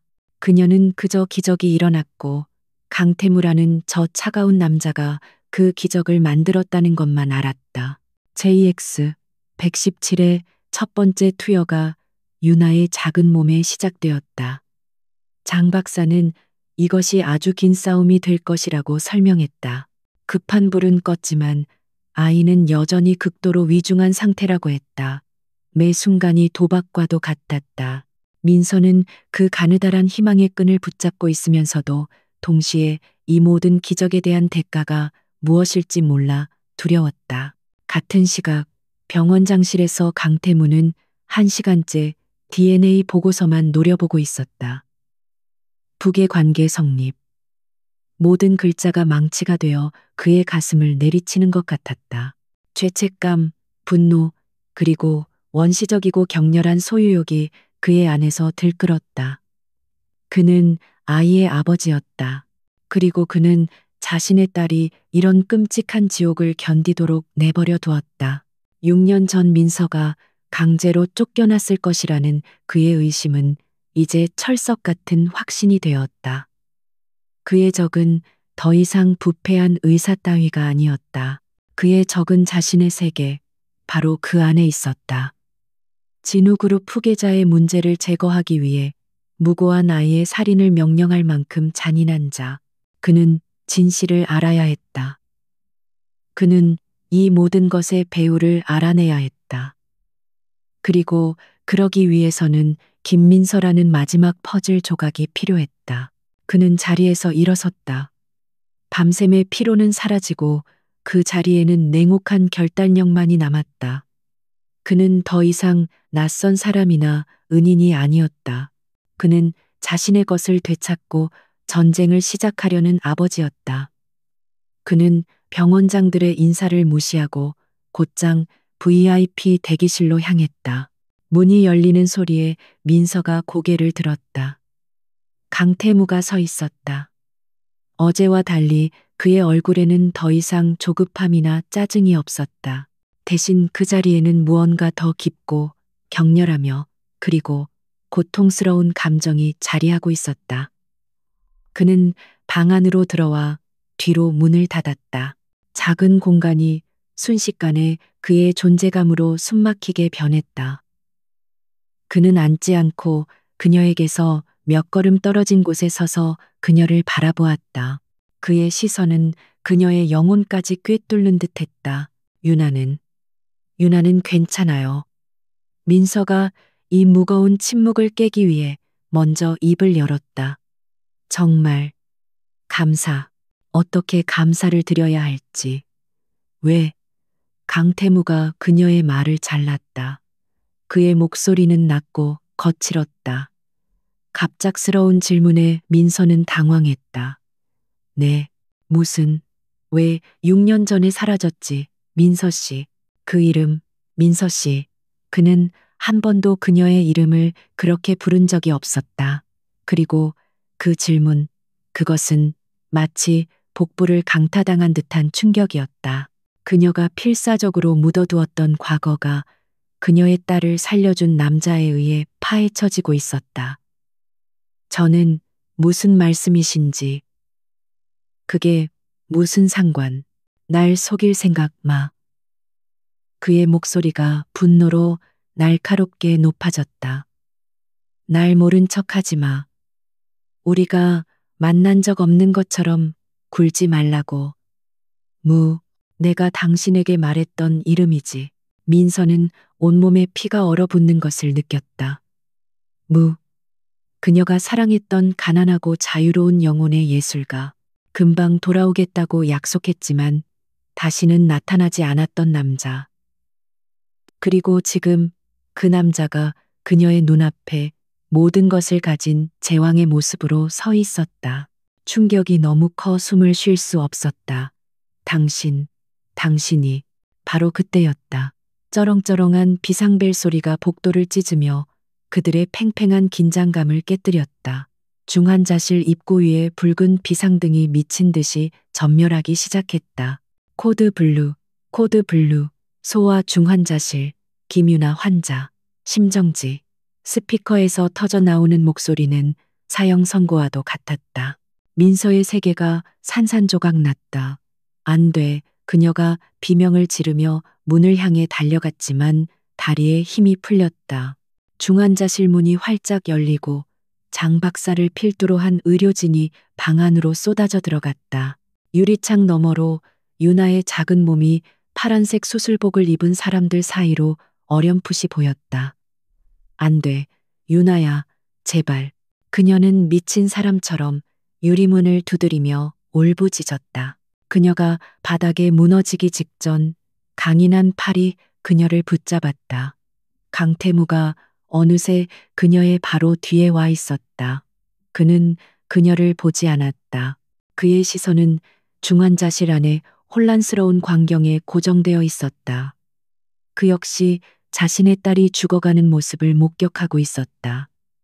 제발, 민서가 그에게 매달리며 애원했다. 마치 그가 이 모든 것을 멈출 수 있는 유일한 신인 것처럼 그의 옷자락을 붙잡았다. 제발, 내 딸 좀 살려주세요. 우리 딸이잖아. 강태무가 고통과 분노로 갈라진 목소리로 포효했다. 그는 민서의 어깨를 붙잡아 유리문에서 떼어내고 복도 옆에 작은 상담실로 그녀를 밀어 넣었다. 그는 문을 거칠게 닫아 바깥의 혼돈으로부터 그들을 격리시켰다. 말해 그가 그녀의 어깨를 흔들었다. 그의 눈은 붉게 충혈되어 있었다. 왜 나한테 한마디도 하지 않았어? 왜 내 딸을 데리고 그딴 곳에서 도대체 왜 도망친 거야? 그는 더 이상 냉철한 CEO가 아니었다. 그는 절망에 빠진 아버지였고 배신감에 상처받은 남자였다. 그의 분노는 거대했지만 그 밑바닥에는 측정할 수 없는 고통이 깔려 있었다. 아이의 병, 유전이야. 그 병, 내가 보인자라고. 민서 씨, 당신도 마찬가지고. 이건 우리 잘못이었어. 잔혹한 진실이 민서를 강타했다. 유전, 그들의 잘못. 난 몰랐어. 당신은 유나가 내 아이라는 걸 알았잖아. 그렇지. 그가 그녀를 벽으로 몰아붙이며 소리쳤다. DNA 검사 결과가 나왔어. 내 딸이야. 왜, 민서 씨, 왜 나한테서 아버지가 될 권리를 빼앗아간 거지? 왜 내 딸이 이런 고통을 겪게 만든 거야? 마침내 민서가 6년간 쌓아 올린 방어벽이 무너져 내렸다. 유나를 잃을지도 모른다는 공포, 무의 정체를 알게 된 충격, 그리고 비밀의 무게가 한꺼번에 터져 나오며 격렬한 오열이 되었다. 나한텐 선택의 여지가 없었어. 그녀가 바닥에 주저앉으며 울부짖었다. 난 당신을 기다렸어. 무가 돌아오길 기다렸다고. 하지만 당신은 오지 않았어. 그녀가 눈물로 얼룩진 얼굴을 들었다. 그녀의 눈에는 과거의 고통이 가득했다. 내가 임신한 걸 알았을 때 당신을 찾으려고 했어. 하지만 당신은 처음부터 존재하지 않았던 사람처럼 사라졌어. 그리고 그들이 찾아왔어. 그들? 누구? 태무가 그녀 앞에 무릎을 꿇었다. 그의 목소리는 다급했다. 검은 양복을 입은 남자들. 그들이 내 옥탑방으로 찾아왔어. 그들은 나에 대해 모든 걸 알고 있었어. 당신에 대해서도, 그리고 아이에 대해서도.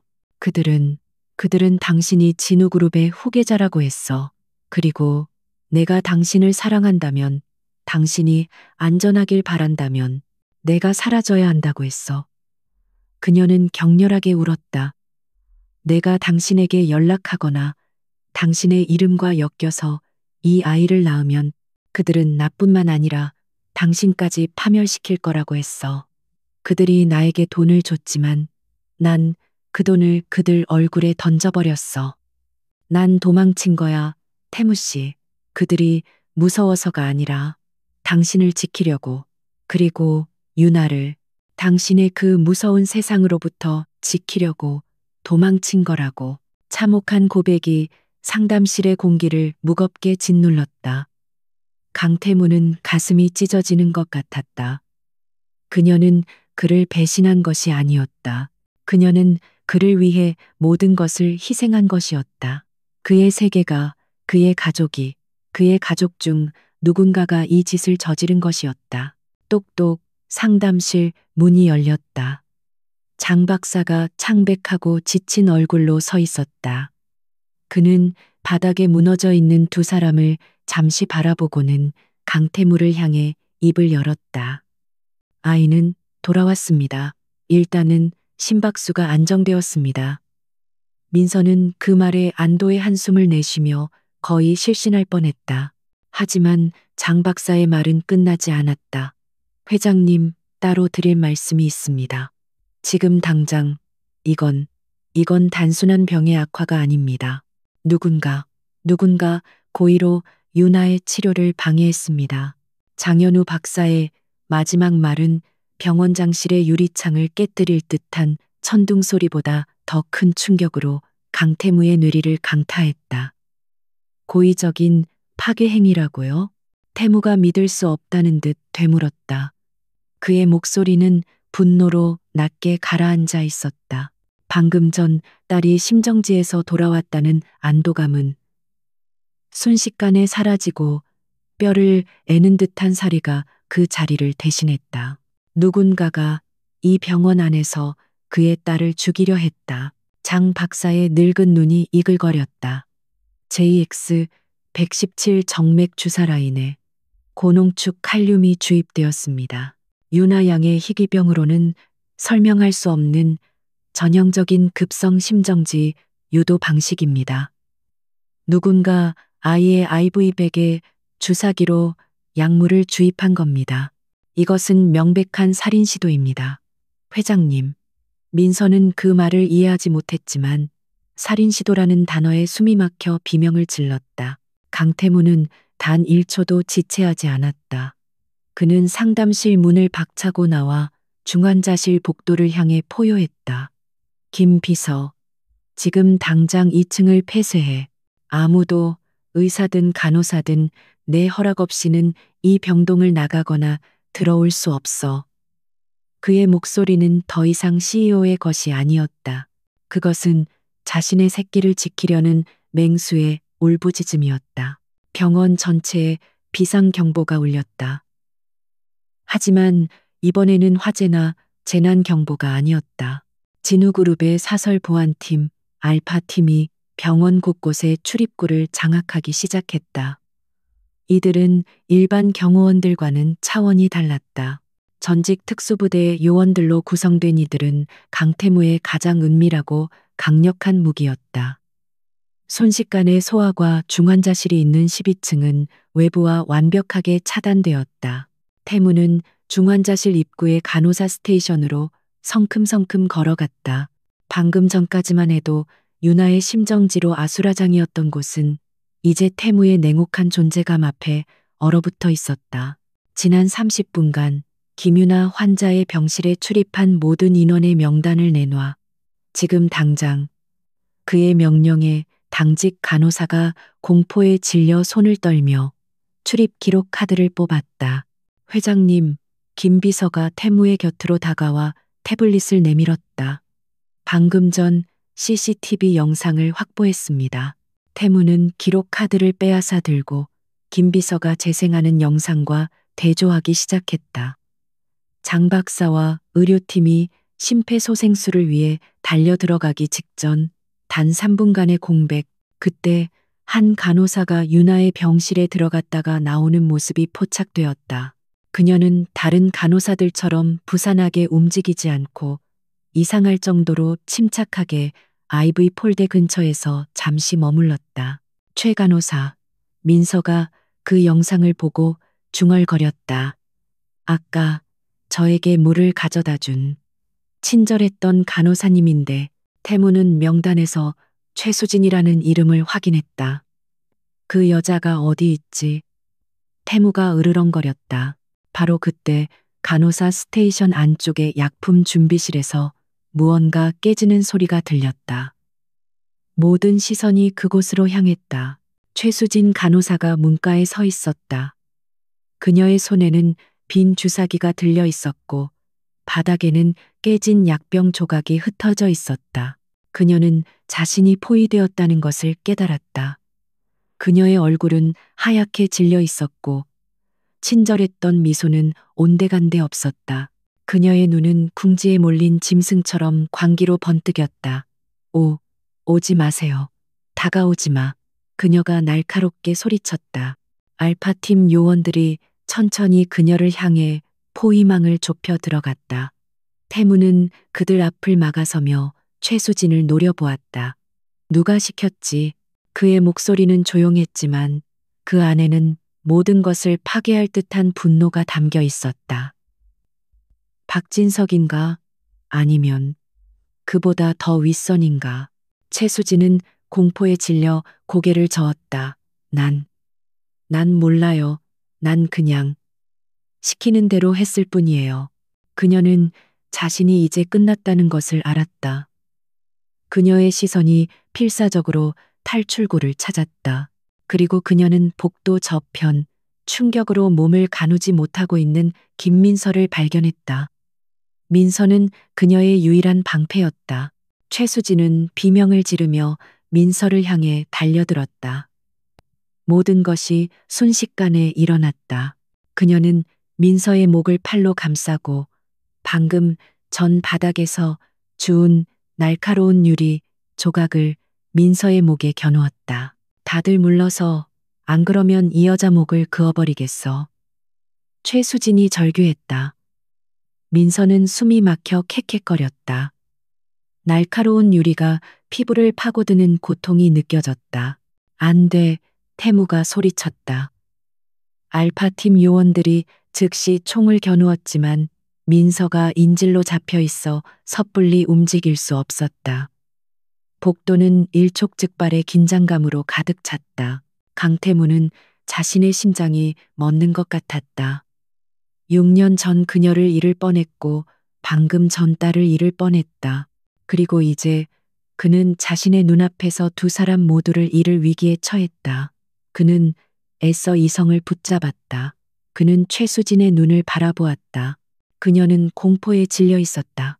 그녀는 전문 암살자가 아니었다.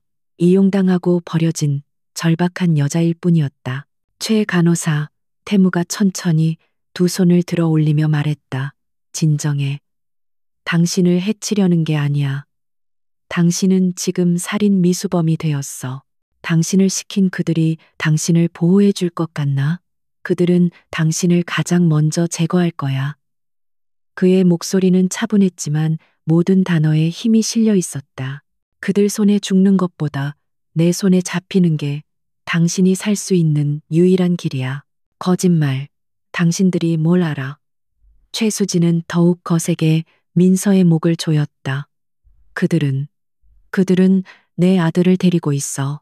내가 시키는 대로 하지 않으면 내 아들을 죽인다고 했어. 그녀가 울부짖었다. 그녀 역시 피해자였다. 민서는 목이 졸리는 고통 속에서도 아들이라는 말에 잠시 눈을 크게 떴다. 태무는 기회를 포착했다. 당신 아들, 이름이 뭐지? 그가 부드럽게 물었다. 내가 그들을 찾아서 당신 아들을 구해줄 수 있어. 나는 강태무야. 진우그룹의 강태무. 나는 그들보다 강해. 내가 당신 아들을 지켜주겠다고 약속하지. 그의 말은 최수진의 광기를 잠시 흔들었다. 그녀의 소나기 힘이 미세하게 풀리는 순간이었다. 바로 그때였다. 태무는 신호를 보낼 필요도 없었다. 민서가 죽어가던 목소리로 최수진의 귓가에 속삭였다. 네, 딸, 살려줘. 그 연약하지만 절박한 엄마의 목소리에 최수진의 동공이 흔들렸다. 그 0.5초의 망설임. 알파팀의 리더가 움직였다. 그는 전광석화처럼 최수진의 팔을 꺾어 유리를 떨어뜨리고 동시에 그녀의 복부를 가격해 민서와 분리시켰다.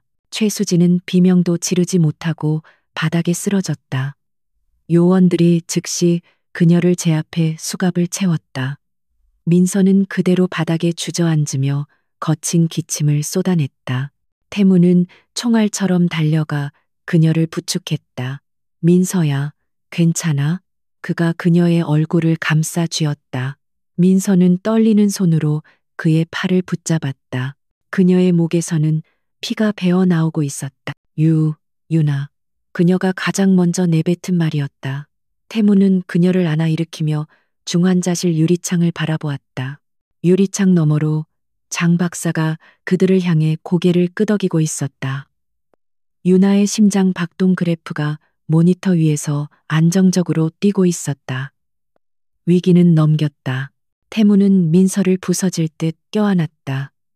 그의 몸은 분노와 안도감으로 격렬하게 떨리고 있었다. 그는 제압당해 끌려가는 최수진을 차가운 눈으로 바라보았다.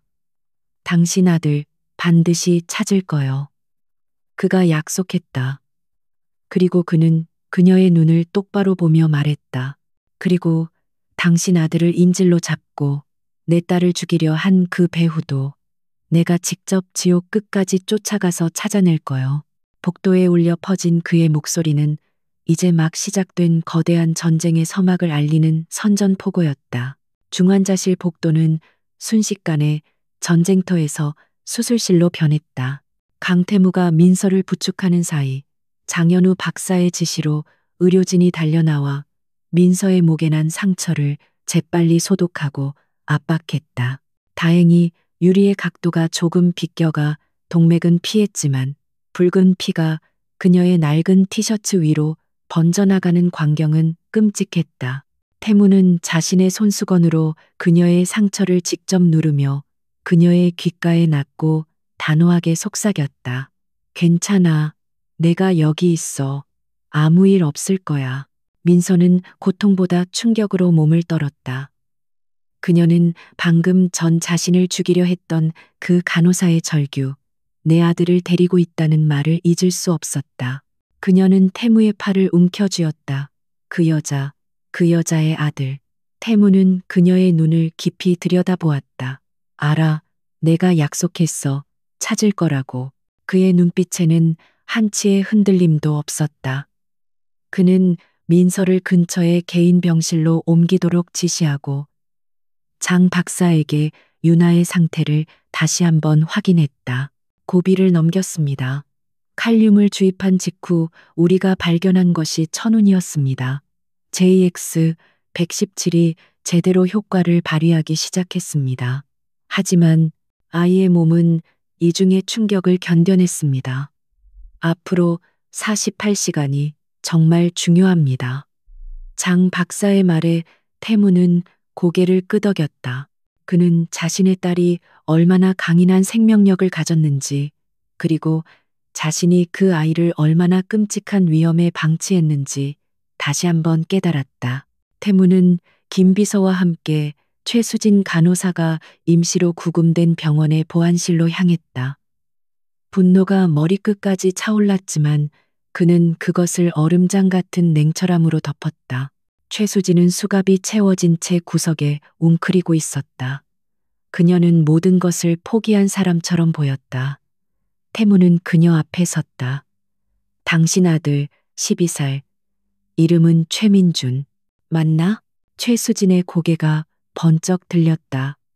그녀의 눈에 경악이 어렸다. 당신이 어떻게 나는 강태무라고 했어. 태무가 차갑게 말했다. 내 정보팀이 당신의 모든 것을 파악하는 데는 10분도 채 걸리지 않았어.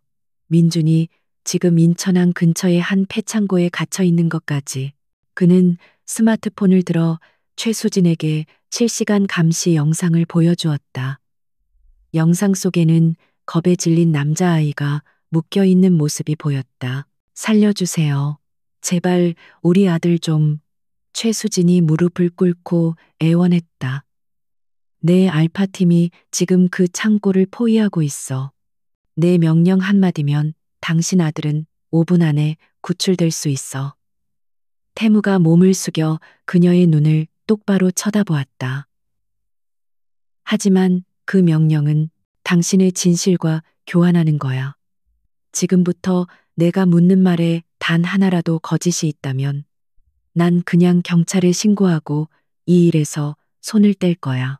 경찰이 그 창고를 찾는데 며칠이 걸릴지, 그 안에 있는 놈들이 무슨 짓을 할지 난 장담 못해. 이것은 협박이자 유일한 구원의 동아줄이었다. 최수진은 무너졌다. 그녀는 모든 것을 털어놓았다. 그녀의 아들이 불법 도박 사이트에 연루되어 거액의 빚을 졌고 사채업자들이 아들을 납치했다. 그때 브로커가 접근했다. 그는 아들의 빚을 갚아주고 목숨을 살려주는 대가로 시진 병원에서 심부름을 하라고 했다. 처음에는 그저 김민서와 김유나의 동양을 보고하는 것이 전부였다. 그들은 그저 아이의 상태가 어떤지, 당신이 언제 오는지, 무슨 말을 하는지만 물었어요. 박진석 과장이 체포되었을 때도 그들은 별말이 없었어요. 최수진이 흐느끼며 말했다. 하지만 오늘 오후 당신이 유나의 DNA 검사를 지시했다는 소식이 퍼진 직후였어요. 갑자기 명령이 내려왔어요. 아이를 처리하라고. 심정지로 위장해서 당장 태무의 심장이 멎는 듯했다. 모든 것이 맞아떨어졌다. 그가 DNA 검사를 지시한 순간 배우의 인물은 유나가 자신의 딸이라는 것을 확신했고 그 진실이 밝혀지기 전에 아이를 제거해야만 했던 것이다. 그들에게 유나는 더 이상 잠재적 위협이 아니라 당장 터져야 할 시한폭탄이었다. 그 브로커 이름은 어떻게 연락했지 몰라요. 대포폰으로. 목소리도 변조되어 있었어요. 하지만 돈이 입금된 계좌가 김비서가 즉시 그 계좌번호를 추적하기 시작했다. 태무는 최수진에게 마지막 질문을 던졌다. 박진석, 그도 그들과 한패였나? 최수진은 고개를 저었다. 아니요. 그들은 박 과장도 처리 대상이라고 했어요. 그는 그저 이용당한 미끼일 뿐이라고. 그들은 박 과장이 빼돌린 JX 117의 유통 경로도 노리고 있었어요. 태무는 보안실을 나왔다. 복잡했던 퍼즐이 선명한 그림으로 완성되고 있었다. 박진석은 단순한 횡령범이었고 그 횡령 사건을 빌미로 누군가가 더 큰 그림을 그리고 있었다. 그들은 진우그룹의 신약 라인을 장악하고 동시에 태무의 유일한 약점인 유나를 제거하려 했다. 그는 김 비서에게 명령했다. 알파팀 진입시켜 아이 구해내. 브로커는 산채로 잡아. 태무는 민서가 있는 개인 병실로 돌아왔다. 그녀는 목에 붕대를 감은 채 창밖을 멍하니 바라보고 있었다. 태무는 그녀의 옆에 조용히 앉았다. 오랫동안 침묵이 흘렀다. 그때 6년 전 민서가 먼저 입을 열었다.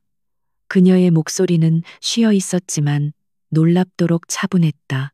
당신이 무가 아니라 강태무라는 걸 알았을 때 처음엔 배신감을 느꼈어요. 그녀는 태무를 돌아보았다. 하지만 그 남자들이 찾아왔을 때, 그들이 당신을 후계자라고 불렀을 때, 난 깨달았어요. 당신이 나에게 돌아오지 못한 게 아니라 돌아올 수 없었다는 걸. 당신의 세계가 나 같은 사람을 받아들일 수 없다는 걸. 그녀는 6년 전 그날의 일을 자세히 털어놓았다.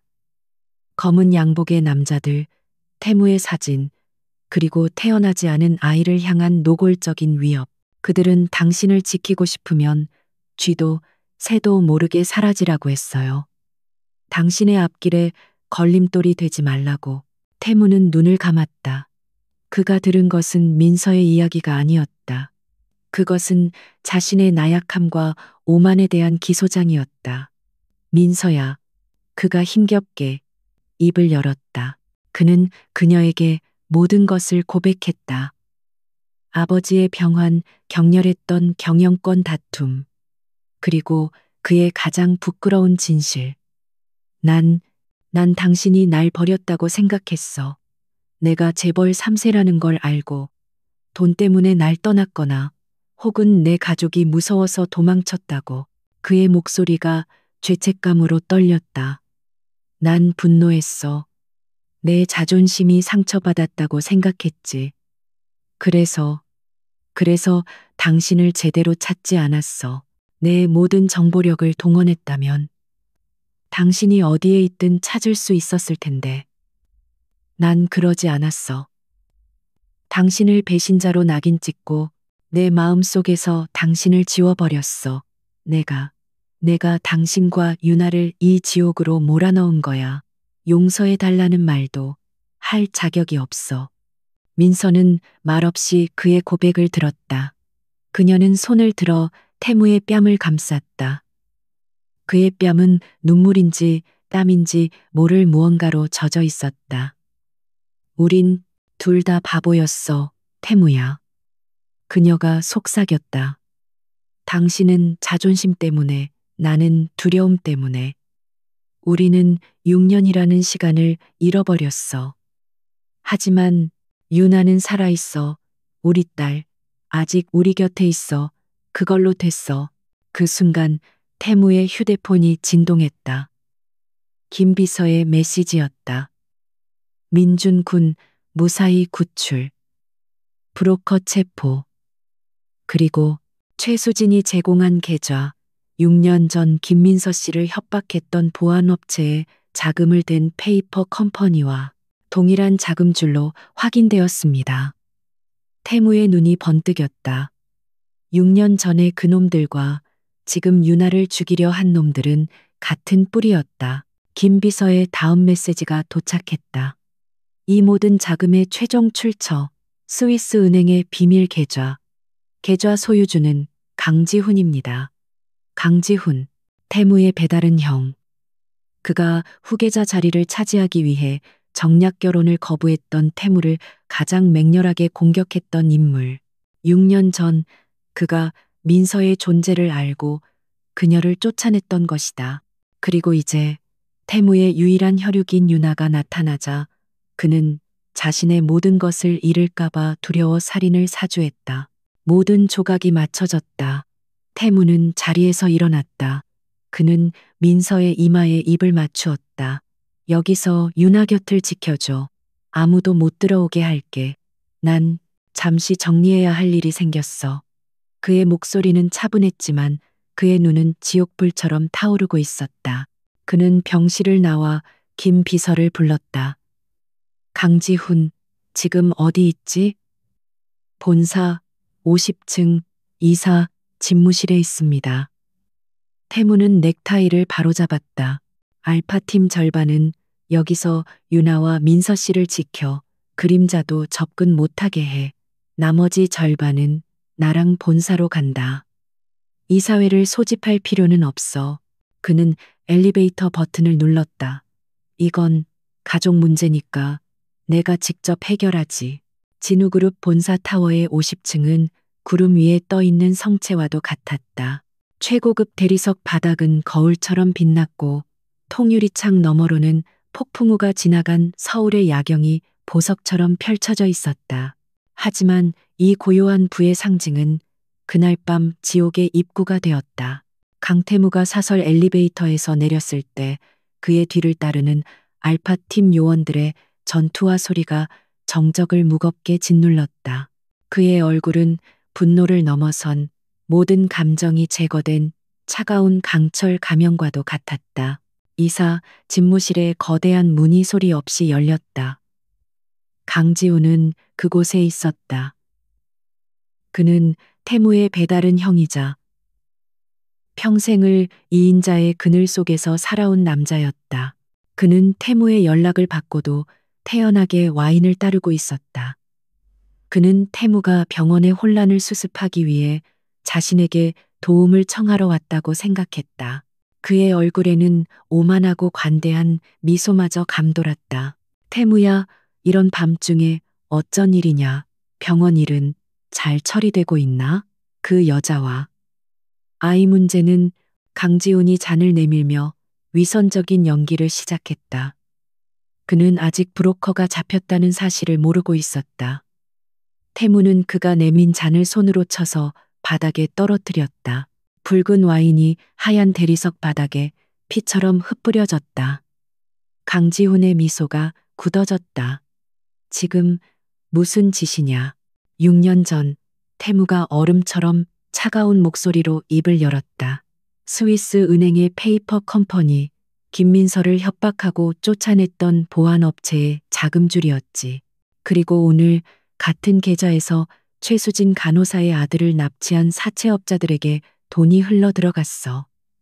내 딸의 정맥에 칼륨을 주사하라는 살인교사의 대가로. 강지훈의 얼굴에서 핏기가 사라졌다. 그는 본능적으로 책상 위에 비상벨로 손을 뻗었지만 이미 알파팀 요원들이 그의 양팔을 붙잡아 의자에 고정시켰다. 헛소리 마. 네가 무슨 증거로. 증거? 태무가 비웃었다. 그는 책상 위에 태블릿을 던졌다. 화면에는 방금 전 체포된 브로커가 모든 것을 자백하는 영상이 재생되고 있었다. 강지훈의 목소리를 변조했지만 원본 음성 파일과 대조한 성문 분석 결과가 그 옆에 떠올랐다. 일치율 99%. 넌 감히. 강지훈이 발악했다. 그의 오만함은 공포로 변해 있었다. 그래, 내가 했다. 그 천박한 계집애가 감히 내 놈의 애를 가졌을 때 내가 처리했어야 했는데 그깟 벌레 같은 목숨 하나 때문에 네가 감히 나를. 그의 분노가 폭발했다. 그는 평생 태무에게 가졌던 열등감과 질투를 쏟아냈다. 진우는 내 것이었어. 아버지는 항상 너만 편애했지. 난 네가 가진 모든 것을 빼앗고 싶었어. 그 여자도, 내 놈의 핏줄이라는 그 아이도, 전부. 태무는 그의 광기 어린 고백을 무표정하게 들었다. 그는 강지훈의 멱살을 잡아 끌어올렸다. 내 놈이 탐냈던 건 진우그룹이 아니야. 그저 내 것이었을 뿐이지. 넌 내 딸을, 내 가족을 건드렸어. 태무는 주먹을 날리는 대신 그를 다시 의자에 처박았다. 그의 심판은 그런 원시적인 방식이 아니었다. 넌 내 손에 죽기에도 아까운 놈이야. 태무는 김비서를 향해 고개를 끄덕였다. 김비서가 집무실에 대형 스크린을 켰다. 긴급 소집된 진우그룹 이사회의 화상회의 화면이 나타났다. 동시에 검찰청 특수부의 로고가 떴다. 강지훈 이사, 태무가 차갑게 선언했다. 당신은 방금 진우그룹 이사진 전원과 대한민국 검찰청 특수부 검사 앞에서 살인교사, 아동, 납치, 불법 자금 세탁, 그리고 6년간의 배임 횡령 혐의를 모두 자백했어. 강지훈의 눈이 절망으로 완전히 무너졌다. 이 모든 것이 태무가 파놓은 거대한 함정이었음을 깨달았다. 알파팀이 그의 팔을 뒤로 꺾어 수갑을 채웠다. 안 돼, 안 돼, 태무야. 제발, 형제잖아. 피를 나눈 내 딸도 내 놈과 같은 피가 흐른다는 사실이 역겨울 뿐이다. 태무가 등을 돌렸다. 끌고 가. 그렇게 진우그룹의 가장 추악했던 밤이 끝났다. 몇 주가 흘렀다. 대한민국은 진우그룹 후계자의 끔찍한 범죄 스캔들로 발칵 뒤집혔다. 강지훈과 박진석을 비롯한 부패 사슬은 모두 법의 심판을 받았다. 강태무는 진우그룹의 회장으로 공식 취임했다. 그는 취임과 동시에 JX-117 신약 프로젝트의 모든 데이터를 공개하고 이를 공공의료재산으로 전환하겠다고 선언했다. 그의 첫 번째 행보는 자신의 부와 권력이 더 이상 누군가를 해치는 무기가 아니라 생명을 구하는 방패가 되도록 하는 것이었다. 시진병원의 가장 높은 층, VIP 병동이 아닌 가장 햇볕이 잘 드는 소아과 회복실, 작은 침대 위에 유나가 앉아 있었다. 아이는 아직 야위었지만 앙상했던 팔다리에 조금씩 살이 오르고 있었다. 무엇보다도 아이의 눈이 빛나고 있었다. JX-117은 기적을 만들었다. 유나는 신경 손상이 멈췄고 더디지만 분명한 회복세에 접어들었다. 김민서는 침대 옆 간이의자에 앉아 잠들어 있었다. 그녀의 목에는 희미한 흉터가 남았지만 지난 6년간 그녀를 짓눌렀던 절망과 공포의 그림자는 사라져 있었다. 그녀의 얼굴은 지쳤지만 평온해 보였다. 강태무가 조용히 병실 문을 열고 들어왔다. 그는 손에 든 담요를 민서의 어깨에 조심스럽게 덮어주었다. 그의 손길에 민서가 잠에서 깼다. 두 사람의 시선이 허공에서 마주쳤다. 그들은 아무 말도 하지 않았다. 말은 더 이상 필요 없었다. 그들은 지옥의 문턱에서 서로의 가장 추한 밑바닥과 가장 절박한 진심을 확인했다.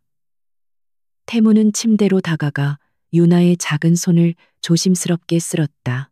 아이가 잠결에 엄마 하고 중얼거리자 태무의 눈시울이 뜨거워졌다. 의사 선생님이 곧 퇴원해도 된대요. 민서가 조용히 말했다. 하지만 우린 갈 곳이 없는데.